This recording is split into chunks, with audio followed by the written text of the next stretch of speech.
we're gonna go through the video together, and I'm gonna talk a little bit about what the process was to complete this project from start to finish. And if you have any questions or concerns, just let me know. Like this video and comment. A couple of weeks before starting the project, we stopped by and sprayed all of the winter grass.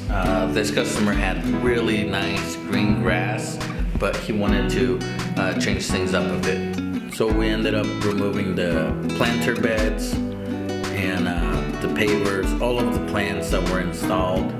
We moved the main shutoff valve for all his irrigation. So we moved it out of the way and put it on the side of the property. And again, like I mentioned, all the planter beds came out. The lighting that he had inside the planter beds were reused. Initially, we were just gonna do part of just the main driveway, but he decided to extend things a little bit. He made a really good decision by extending the driveway to the size, to the dimensions that we had agreed to, and to extend the front part of the patio area. We showed up to the property Monday morning. We started to tear up the concrete, remove the sod, and as we were progressing throughout the day, we decided just to take down the palm tree that same day.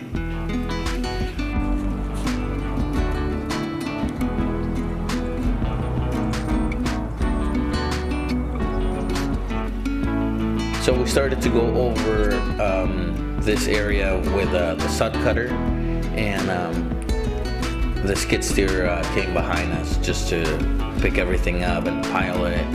It was just a lot smoother to do it this way. It was easier on our guys, and we were able to make a lot more progress. And we started to focus on the little details that the machines couldn't do, like pulling up some of the bushes, making sure that some of the bricks were far away from the house, or that we were able to remove them. That way they wouldn't get damaged if the skid steer got a little too close to the house. So we were just doing some small details as the skid steer and the sod cutter were doing their thing.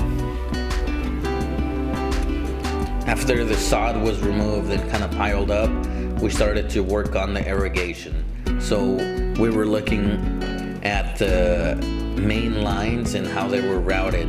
However, since we weren't the ones that installed it the first time, it's a little difficult to identify where it's running and where it's coming from. So what we ended up doing was uncovering the irrigation box and digging around it, kind of just tracing all the lines back, trying to find where the main line was coming from, the main line that's coming from the city to the house. And so we needed to identify that and figure out which one of the lines was the one going towards the backyard, and trying to see if we were going to be able to salvage any of the lines, or just kind of understand what we needed to work with.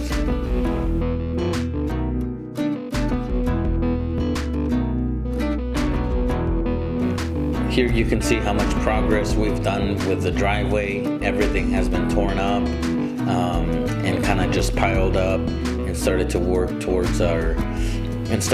around the tile that's underneath the covered patio.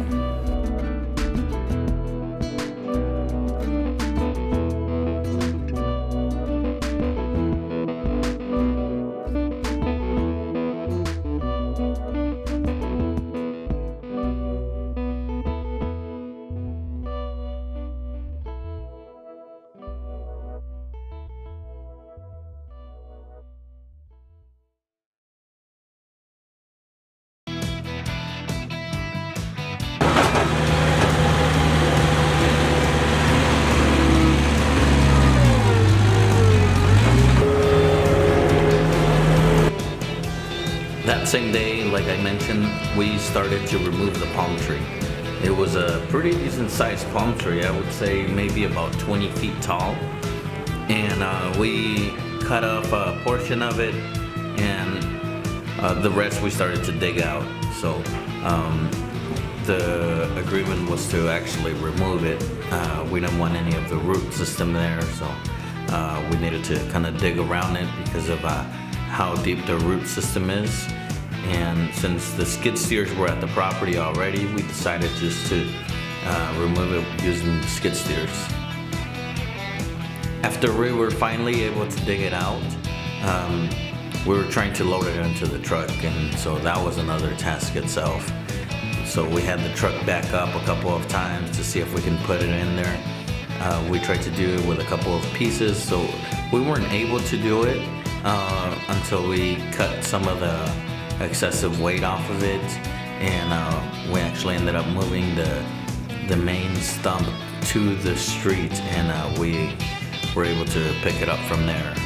So the skid steer was barely able to pick it up and put it into the truck, but it was really interesting. So if you were to been there watching it, it was definitely something to kind of enjoy.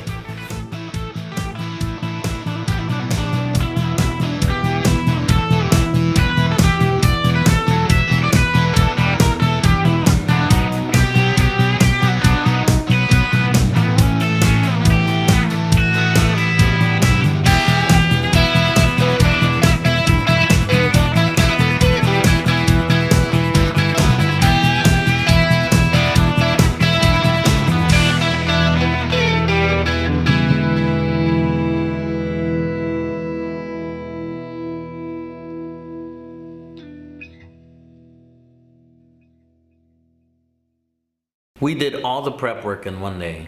It was quite a bit of debris that we actually hauled away. It was about 4 of those big trucks that you saw in the video.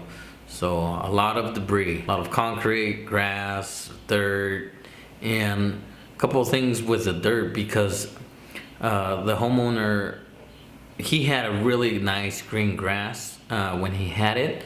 So he was consistently watering, and as we were removing the soil and the grass, everything started to feel a little bit muddy and like clayish, and so we ended up hauling a little bit more dirt than we anticipated. But it's part of the work, so it had to be done, and this was the end of day 1. Okay, so for the driveway, we ended up laying about 6 inches of ABC and 2 inches of quarter minus. Then we installed our pavers. The majority of the properties here in Phoenix that I've seen, sometimes they just lay down about 2 inches of quarter minus for driveways or any extended patios, and I guess you can kind of get away with it. And the reason why I say that is because we don't have too much heavy rain. The soil has been compacted, so we don't have soft soil in many areas. And so it's fine for like a little extended patio or sitting area. However, for a driveway, it's recommended to go in a little deeper and install some ABC as your base, because what's going to happen is that over time, if you want to drive a bigger vehicle on your driveway, everything's going to start to compact and settle in, and you want to avoid any shifting in the soil. So the ABC will prevent that. If you're considering to do something like this, just take it to your local suppliers. They usually have a variation of pavers to choose from, and they'll be able to answer all of your questions. So about how much material you might need for the project, what are some of the things to kind of keep into account, if you're going to be doing any irrigation under it, to make sure that you have your sleeves, so that way you can run your piping underneath the driveway or your patio area, whatever you're doing. But I would always recommend just to go to your local supplier, even if you're not going to do something now, but it's better to prepare for it and kind of anticipate and budget for all of these things. So I hope this helps. Once you have all this information down, you'll be able to interview contractors and make sure that everything that they're saying is in line with what your supplier is saying. It would just make everything a lot easier that way. You will be able to understand what they're going to do or what they're not going to do. And it's just going to make things easier to make a decision on who you're going to choose to work with or not.